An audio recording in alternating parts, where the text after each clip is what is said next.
All right, welcome to your daily defense briefing for December 2nd, 2025. We're going to get you up to speed on the big moves shaping India's security and defense landscape right now. Everything from raw military power to some very smart diplomacy. Okay, let's jump right in. We're kicking things off with the major strategic shifts happening, and it all really starts with a close look at a very recent, very important conflict, Operation Sindoor. And this quote right here, it just says it all. What experts are pointing out is a real change in how India is thinking about defense, especially after Operation Sindoor, which, as you know, was a successful campaign to push back cross-border attacks. The takeaway here is huge. India didn't just show it had the muscle, it showed it had the political will to hit back and hit back hard. That's a new red line for any adversary. So, this tougher stance is also backed by some pretty dynamic foreign policy. Let's take a look at how India is handling its key international friendships, starting with one of its oldest and most important allies. You know, that's not just some fancy diplomatic phrase. It's a very real, deeply rooted alliance that's actually getting even stronger. With the Modi-Putin summit just around the corner, both countries are making it clear this special and privileged strategic partnership is a top priority. It signals that things are about to get even closer. Now, if you want to understand the scale of this relationship, just look at this number. For the past decade, over 30% of all of India's defense imports have come from Russia. Consistently. This isn't just a friendship on paper, folks. It is forged in military hardware. And here it is, the actual backbone of that partnership. We're talking about the gear that is absolutely central to India's military readiness. You've got the S-400 Triumph and the co-developed BrahMos missile, both of which were total game-changers during Operation Sindoor.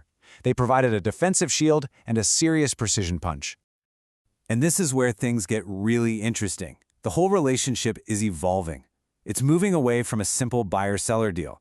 Now the big focus is on working together, on joint development and actually building this advanced tech right here in India. This move helps India hit two major goals at once: get the best modern military gear and become more self-reliant. But here's the thing. Even as that Russian partnership gets deeper, India is playing the field and diversifying. Take a look at Israel. That relationship is all about battle-tested tech and counterterrorism know-how, which really proved its worth in recent conflicts. Then you have Poland, where the focus is on the future, things like cybersecurity and AI, while also building a stronger connection inside the European Union. It's a very smart, multi-directional strategy.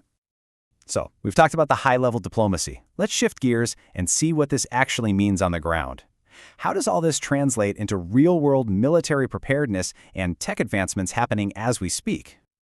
Well, right now in Baklao, you've got Indian and Indonesian special forces going through some pretty intense drills. And this isn't just for the cameras. This is all about building that critical muscle memory, making sure different forces can work together seamlessly when it counts. It's about strengthening those key defense relationships in the Indo-Pacific. And speaking of tech that works, here we go again. The Indian Army just pulled off another successful combat launch of the BrahMos. Every single test like this just reconfirms how reliable this weapon is. It's a precision strike asset that acts as a powerful deterrent, especially after everyone saw how devastatingly effective it was in Operation Sindoor. Now, all this proven firepower isn't just about projecting power overseas. It's also being used to lock down the homeland. So let's turn our attention to what has historically been a major strategic weak spot on India's border and the big steps being taken to fix it.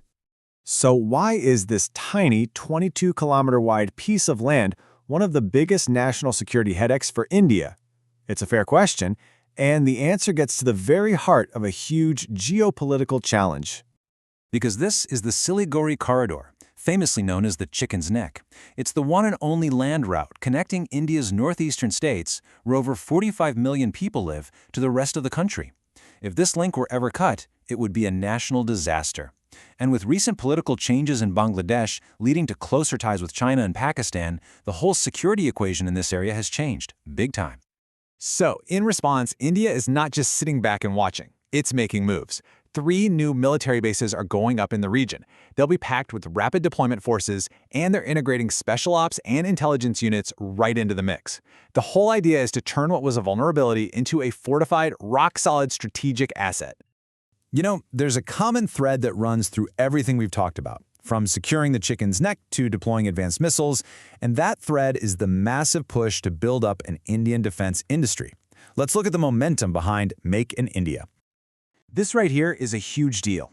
A homegrown startup has actually developed India's first ever indigenous defense AI platform. This is a total game changer because it means less reliance on foreign tech for some of the most sensitive operations out there. It really is the foundation for a truly future-ready military.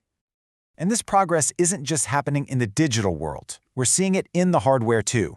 Goa Shipyard just delivered the ICGS Amulya, another fast patrol vessel built from the ground up right in India.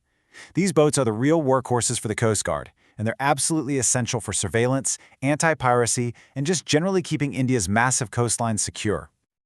So what really pulls all of this together? Getting the top brass on board. When you see the Indian Air Force throwing its weight behind events like the Defense Partnership Days, it sends a powerful message. It's about building an entire ecosystem where the military and private companies can actually work together to speed up innovation and make the supply chains stronger. So we've looked at the strategy, the alliances, the readiness on the ground, and the homegrown tech. What's the big picture here? What does all this tell us about the road ahead for India? This really is the million-dollar question, isn't it? India is playing a very complex game right now. It's strengthening that legacy partnership with Russia while also building new relationships with the West, all while powering up its own defense industry. The real trick is going to be weaving all of those threads together into a single strategy that makes India more secure without giving up its ability to make its own decisions. That's the strategic tightrope India is walking today.